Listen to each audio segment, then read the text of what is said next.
Hello viewers, in today's class we are going to discuss yet another important and conceptual problem from definite integrals, right? So here we have one more definite integral to evaluate.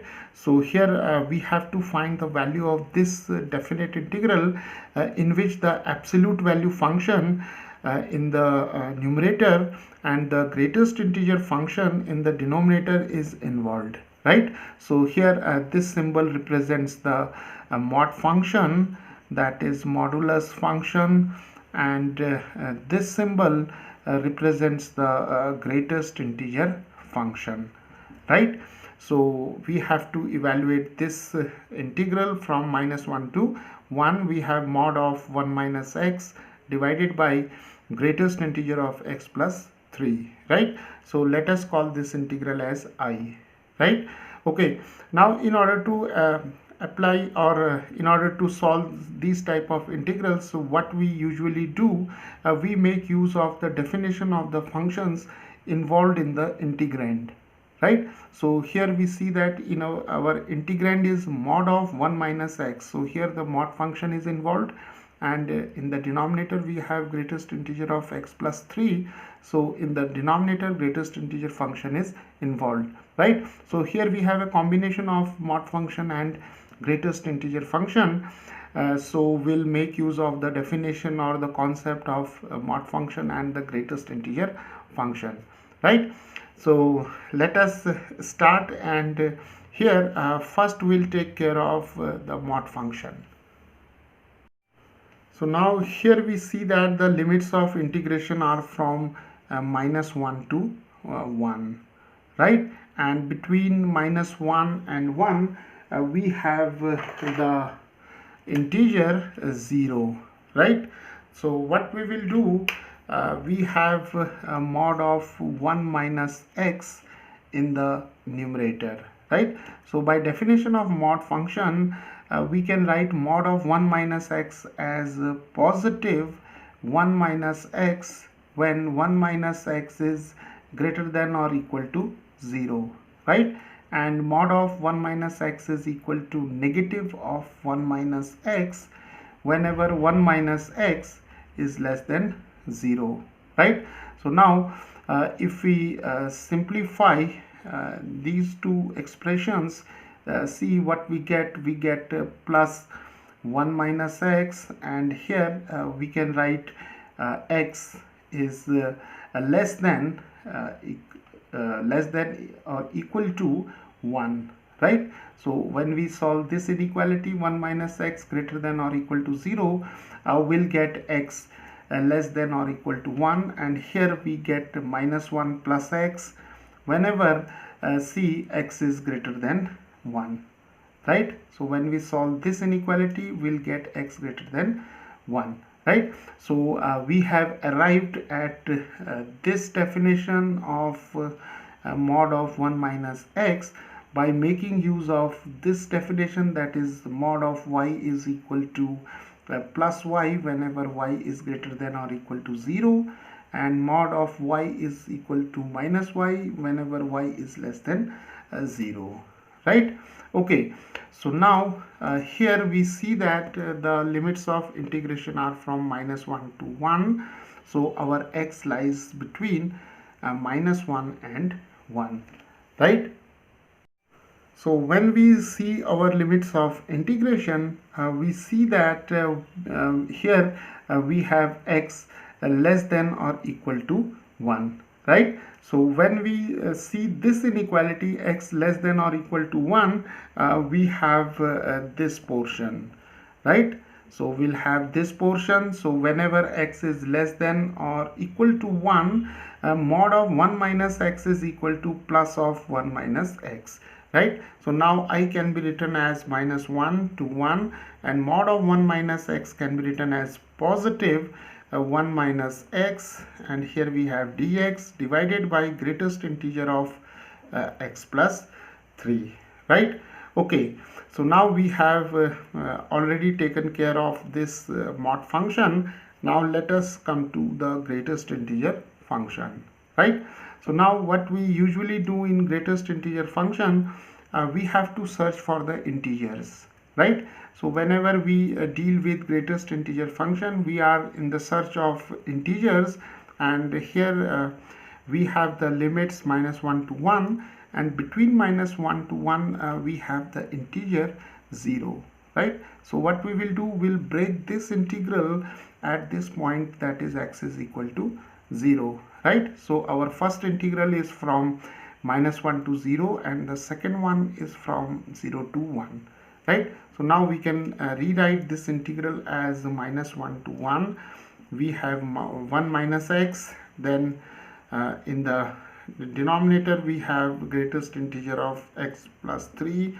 Sorry, here we'll have -1 to 0, and then we have 0 to 1, and in the numerator we have 1 minus x, and here we have greatest integer of x plus 3, right? So between -1 and 1 we have the integer 0, so we'll break this integral as a sum of two integrals. First is from -1 to 0, the second one is from 0 to 1, right? Okay, so now see, in the first integral x lies between -1 and 0, right? So here the limits of integration are from -1 to 0. So first we'll concentrate on -1 to 0, and here we have greatest integer of x plus 3, right? So what we will do, we'll add 3 throughout this inequality, right? So we have -1 plus 3, and here x plus 3, and here we have 0 plus 3, right? So this is 3 minus 1 is 2. Here we have x plus 3, and here we have 3, right? So now from this inequality, that is -1 to 0, because x lies between -1 and 0, so when we have added 3 throughout, we get this inequality, right? So x plus 3 lies between 2 and 3 when x lies between -1 and 0, right? Okay, so now let us do the same thing with this integral, right? So here x varies from 0 to 1, right? 0 to 1, and here again we have x plus 3 inside this greatest integer function symbol. So what we will do, we'll add 3 throughout.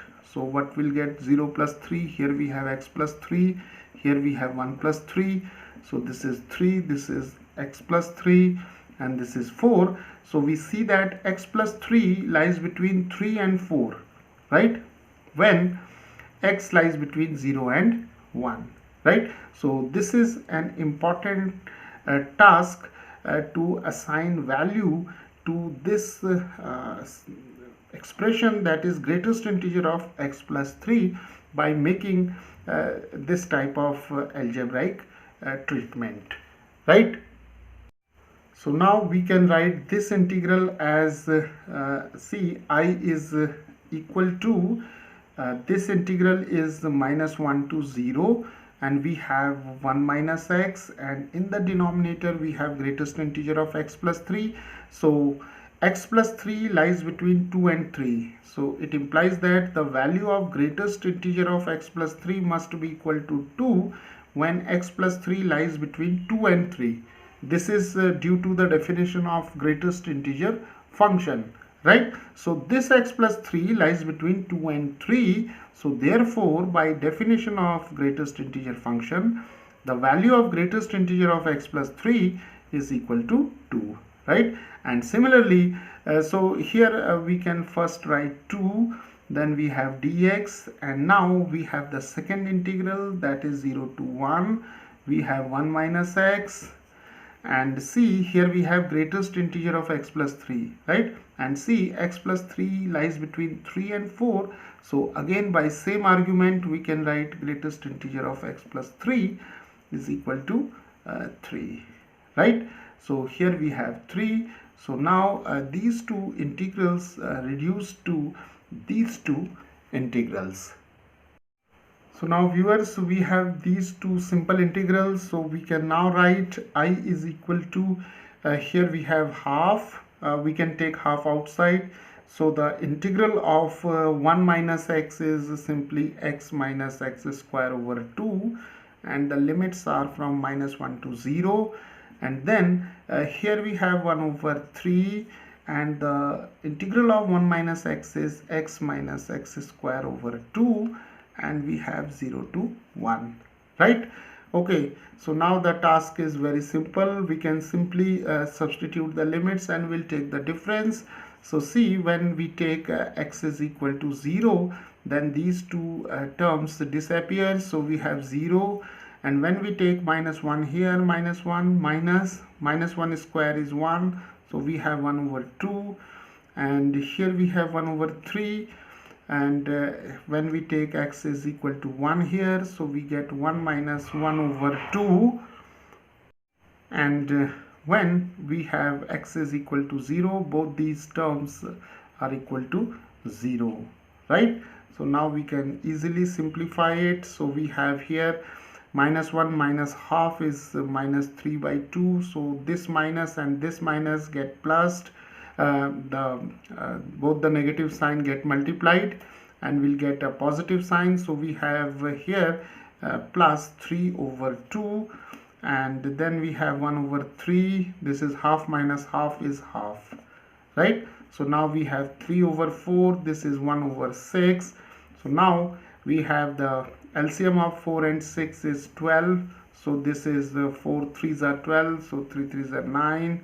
Here we have 2, and that is 11 over 12, right?